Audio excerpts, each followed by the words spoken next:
estamos, mga loves? It's Monday. Monday today. Have a blessed Monday, everyone. Today, magluto ako. Namalingki ako kanina. Alhamdulillah, dahil yung mga bata nag-request na talaga ng isda. Mga ilang weeks na. Walang isda para ilang gulay. Bumili ako. Mahal ang mga bilihin ngayon, guys. Dati ang sibuyas, 100 ang kilo. Ngayon, 120 ang sibuyas. 60 sa atin. Ang 120 taka, 60. So, bumili tayo. Wala tayong magawa. Kaya, magluto ako ng fish curry at saka ampalaya for today's lunch. So, guys, 4 pieces. Maliit lang ito, 120. Oh. May ano pa doon, isang ulo at saka 2 piece. The 2 pieces. Nakamarinate na ito sa turmeric, cumin, coriander, chili, salt. I-fry ko ito tapos gawing fish curry. Yung 3 pieces of ampalaya, 50 taka, 3 piraso lang, guys. It means 25. Ang 100 ang kilo ng ampalaya, 50 pesos sa atin. Sinsya dito sa natin. Guys is trying to cut the ampalaya. I told to her manipis para madaling maluto. Kaya she was trying to also manipis naman, mashallah. Mashallah, may bunso. Mashallah, mahaba ang daliri ng bunso ko, guys, dahil 5'7" na si Maliha. Ewan ko, baka abutin pa ito ng 7 feet. Yeah, it's nice. Alhamdulillah, 5'7" na yung height na na-reach ni Bunso. 18 years old pa lang si Bunso, guys. Mag second year na siya. Si Bunso, guys, kailangan matuto sila ng mga buhay-buhay. Dahil hindi panahon, andito ako sa kanila. Hindi tayo na dito sa mundo palagi. So, helping. Marunong si Bunso mag fried rice, cooking noodles, frying an egg. Si Rihanna naman, marunong siya. Nagpunta sa village yung jackfruit. Nagpunta sa village yung kasamahan namin sa bahay. May jackfruit sila sa napuno doon. Ayan, itong 2 months na ito, panay ang kain ng jackfruit. Kain tayo, guys. Kain tayo, guys. Oh. Bangladeshi jackfruit. Si Rihanna nagutom na. Yummy. Tama lang ang tamis. Minsan yung maliliit na jackfruit nila, grabe ang tamis. Pag nakain ako ng 12 pieces, taas ang BP ko.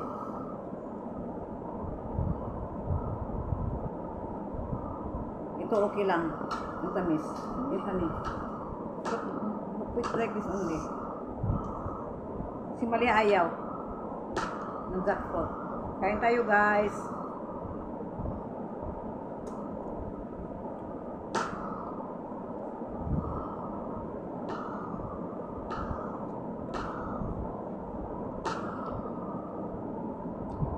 Malalaki ang malalaki ang ba?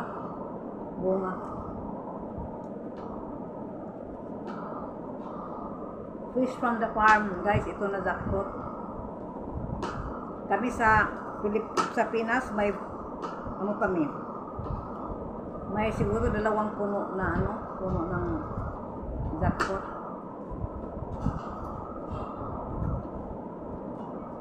Favorite ko, guys, ang jackfruit. Si Mali ayaw ko yung isa. You take another one. Why? Napili gusto ni Maliha mango. Ako ang pinaka-best ko talaga, jackfruit, mango at saka pineapple. Sarap, guys.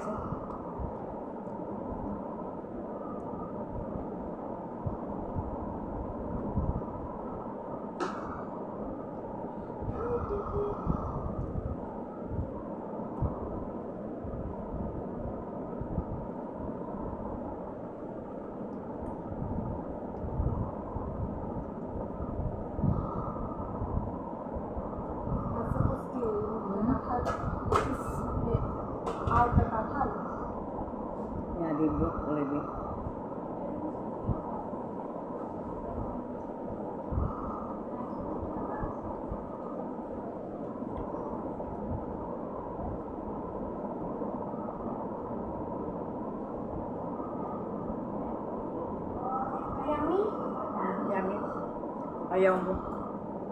Ha? 4 pieces lang kinuha ko kasi ayaw ni Rihanna. Kumain din. Almost done na si Bunsoy.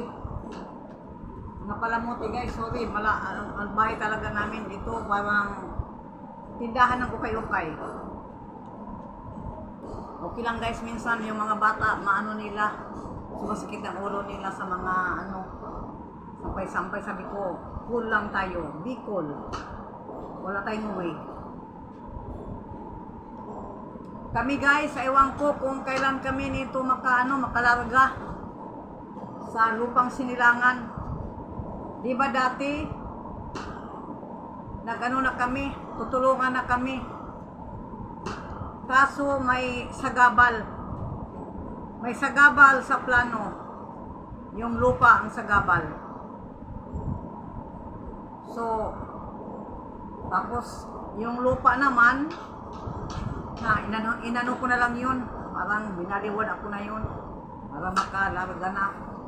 Tapos, second time, tutulungan na naman tayo. Ang problema na naman,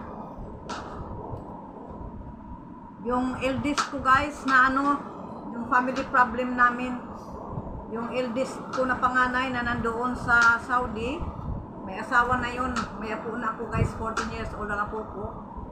Kaso ayaw magpaano nila magpakita ng tip nila. So, nasa ICU guys, yung anak kong panganay. 5 days na, 6 days na ngayon, alhamdulillah, okay na ang kalagayan. By 2 days, mai-release na siya sa ward. Alhamdulillah. Dahil yun naman ang sagabal.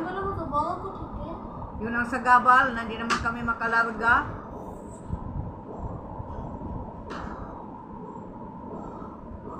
Tapos, nag-request ang anak ko na punta daw ako doon. Hindi tayo makapunta doon guys pag ko yata, wala akong Bangladeshi passport. Yun ang pangalawang sagabal sa lakad natin sa ating bayang sinilangan. Ewan ko ba, palagi na lang may hadlang. Palaging may hadlang ang mga balak namin. Siguro hindi pa ito time na ibigay sa amin ni Allah. May right time na maibigay sa amin yung plano namin. Dahil kada namin, may sagabal. Ngayon, nagpirito ako ng isda. Yung flow ng apoy, mahina. Na ba ito? Kaya masakit ang ulo ko guys. Itong week na ito, si Rihanna nagluluto. Today ako ang magluto. Natumba na. Na ito. Natumba ang natin. Dan, mali ha? This one, you out the tomato. Out the tomato, you put side. You out also the katsamoris. You put there inside that caldero.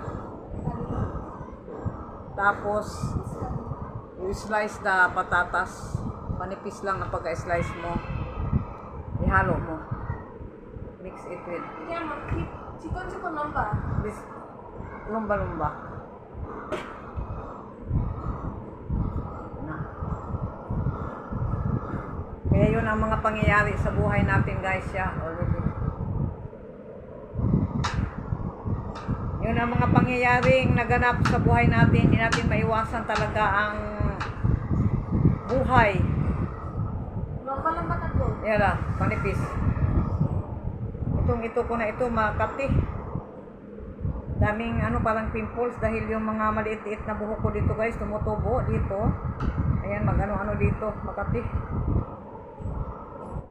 Hit na natin yung abubot, yung mga Bangladeshi ingredients guys. Madilim dito sa dito. Check na natin yung kitchen guys, yung yung niloto ko, magluto tayo ng fish curry. Umalog yung camera. Ito, lahat ingredients.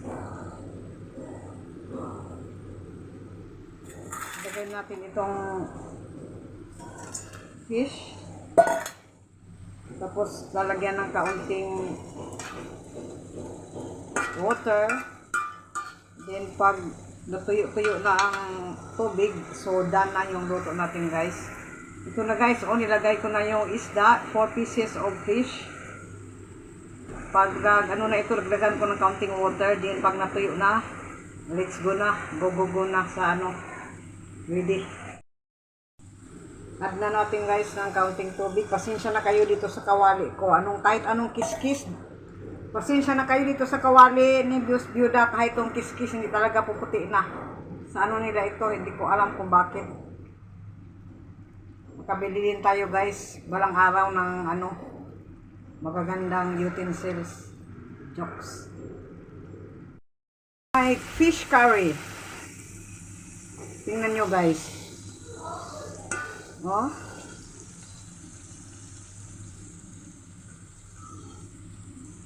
Na ito, isang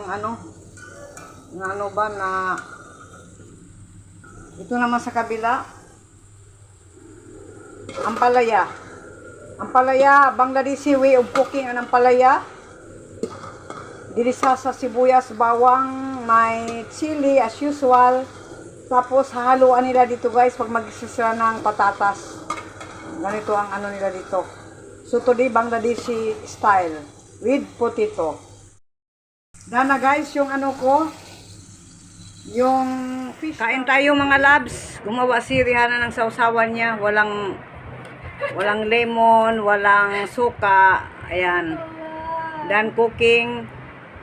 Kain tayo. Natumba ko guys kaya natawa si Maliha. Ito yung ko guys. Ito yung upuan ko. Kasi hindi ako makaupo sa sahig dahil alam nyo na mga natin balakang matandaan na. Okay guys. Okay mga labs. Kain tayo. Let's join us for our lunch. Hindi ako naligo ngayon guys dahil tinamad si Miss Byuda. Tayo ngayon medyo bahutan. Pero wala naman amoy ang mga kilikili natin. Yuck! So okay lang. Okay, thank you for watching everyone. Keep on supporting us dahil para matumaas ang views natin guys. Hopefully tataas ang views ni Miss Byuda dahil para may pangkabuhayan tayo. Tulong nyo lang sa amin. Keep on watching our vlogs. Thank you so much everyone. God bless us all. Ingat.